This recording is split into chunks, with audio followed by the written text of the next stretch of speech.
ایک بڑا اہم مسئلہ جو سوشل میڈیا پر اس وقت چل رہا ہے، ایران کا پریزیڈنٹ آیت اللہ خامنی، اس کے حوالے سے آج ایک بحث چھڑی ہوئی ہے کہ کئی لوگ اس کے لیے دعائے مغفرت کر رہے ہیں، کئی لوگ اس کے لیے انا للہ و انا الیہ راجعون پڑھ رہے ہیں، جبکہ وہ ہے کون؟ وہ شیعہ ہے۔ تو اب یہ مسئلہ ہے کیا اس کو ہم شہید کہہ سکتے ہیں یا نہیں کہہ سکتے ہیں؟ کیونکہ یہ عقیدے کا مسئلہ ہے، یاد رکھیے گا۔ مغفرت کی دعا کرنا، بخشش کی دعا کرنا، یہ صرف اور صرف کس کے لیے ہے؟ ایمان والوں کے لیے ہے۔ رب قدیر نے قرآن کریم میں ارشاد فرمایا، استغفر لہم او لا تستغفر لہم ان تستغفر لہم 70 مرہ، کہ اگر کوئی بندہ کسی غیر مسلم کے لیے جس کا عقیدہ درست نہ ہو، اس کے لیے رب کی بارگاہ میں 1 مرتبہ نہیں 70 مرتبہ بھی رب کی بارگاہ میں دعائے مغفرت کرے گا، تب بھی اللہ تبارک و تعالیٰ اس کی بخشش نہیں فرمائے گا۔ اب مسئلہ یہ ہے کہ ایران کا پریزیڈنٹ جو مرا ہے، اس میں کئی سارے لوگ بیچارے شکوک و شبہات کے شکار ہیں، اس کے لیے دعا کر رہے ہیں، تو آخر مسئلہ ہے کیا؟ تو دیکھیے، کام بہت اچھا کیا اس بندے نے۔ کام کتنا اچھا کیا؟ جہاں تمام مسلم ممالک سو رہے تھے غفلت کی نیند میں، ایسے حالات میں ایران نے اپنے آپ کو تیار کیا اور باقاعدہ فلسطین کے حوالے سے اسرائیل سے لڑنا شروع کیا۔ کام بہت اچھا کیا اس نے۔ ہم کام کو بھی سپورٹ کریں گے، اس کی ہمت کو بھی سپورٹ کریں گے۔ فلسطین کے حوالے سے لڑتا رہا، امت مسلمہ کے لیے کھڑا ہوا، کام بہت اچھا کیا، ٹھیک ہے نا؟ لیکن ایک طرف اس کا کام دیکھا جائے گا اور ایک طرف عقیدہ دیکھا جائے گا۔ شہادت کا کنیکشن کس سے ہے؟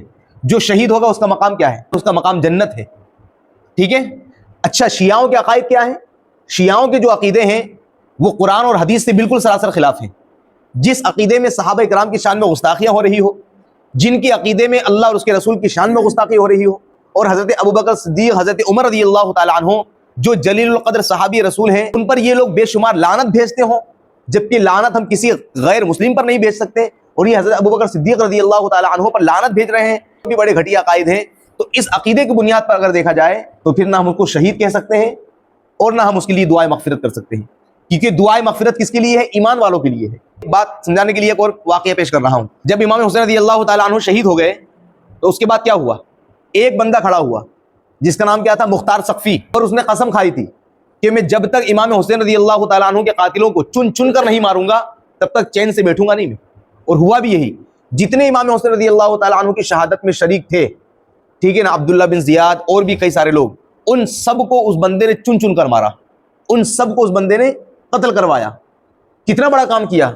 امام حسین رضی اللہ تعالیٰ عنہ کے قاتلوں سے بدلہ لینا کتنا بڑا کام ہے۔ لیکن آخر کا رزلٹ پتہ ہے کیا نکلا؟ نتیجہ یہ نکلا، آخر میں اس کو شیطان نے بہکا دیا کہ تو نے تو بہت بڑا کام کر دیا ہے۔ شیطان کے بہکاوے میں آنے کے بعد اس نے اپنے آپ کو نبی ہونے کا اعلان کر دیا۔ اب آپ ایمان سے بتائیے، حضور کے بعد کوئی نبی آ سکتا ہے؟ لا نبی بعدی، حضور کے بعد کوئی نبی نہیں آ سکتا۔ اور قرآن کہتا ہے، ما کان محمد ابا احد من رجالکم ولکن رسول اللہ وخاتم النبیین، محمد صلی اللہ علیہ وسلم تمہارے مردوں میں کسی کے باپ نہیں ہے، ہاں وہ اللہ کے رسول ہیں اور نبیوں کے خاتم ہیں، یعنی کہ آخری نبی ہے۔ نبی کے بعد کوئی نبی نہیں آ سکتا۔ اور کوئی ایسا عقیدہ رکھے کہ حضور کے بعد کوئی نبی آ سکتا ہے، مسلمان رہے گا؟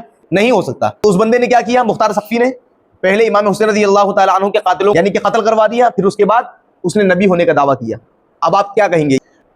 عقیدہ وہاں بھی بیکار ہوا، عقیدہ یہاں بھی بیکار ہے۔ تو ہم یہ کہیں گے کہ مختار سقفی نے جو کام کیا وہ کام بہت اعلیٰ قسم کا تھا۔ وہ کام ایسا تھا کہ اگر وہ نبی ہونے کا دعویٰ نہیں کرتا تو اللہ تبارک و تعالیٰ اس کو بڑا عظیم مقام عطا فرماتا۔ لیکن اب چونکہ نبی کا دعویٰ کرنے کے بعد اس نے اپنی تمام نیکیوں پر بالکل پانی پھیر کے رکھ دیا۔ آپ اس کو اسی طرح سمجھیے کہ جتنے بھی ہم نیک اعمال کرتے ہیں ان سب کا دار و مدار کس پر ہے؟ عقائد پر ہے۔ عقیدہ درست ہے تو نیک اعمال رب کی بارگاہ میں قبول ہوں گے۔